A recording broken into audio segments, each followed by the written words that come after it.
check the print driver and the port.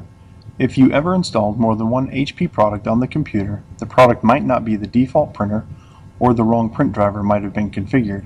Follow these steps to check the print driver configuration. On the Windows taskbar, click the Windows icon, and then click Devices and Printers. The Devices and Printers folder opens. Look for a green check mark next to the product icon. This check mark indicates which product is the default printer for Windows. Right-click the icon for your product, and then click Printer Properties. The Printer Properties window opens.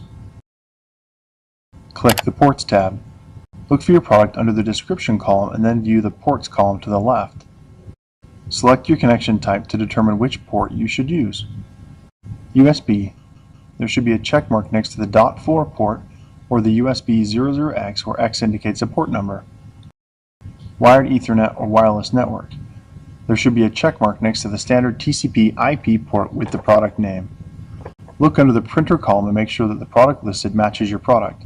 This indicates that the print driver is correct. If the port setting or the print driver is not correct, you must reinstall the HP software. Restart the computer and then try the print job again. Before heading ahead into the video, in case you are facing any issue with your HP printer device, get in touch with our HP printer expert. Thanks for watching, and don't forget to smash that like button and hit the subscribe button so that you don't miss any of our videos, and in the case face any problem, get in touch with the experts.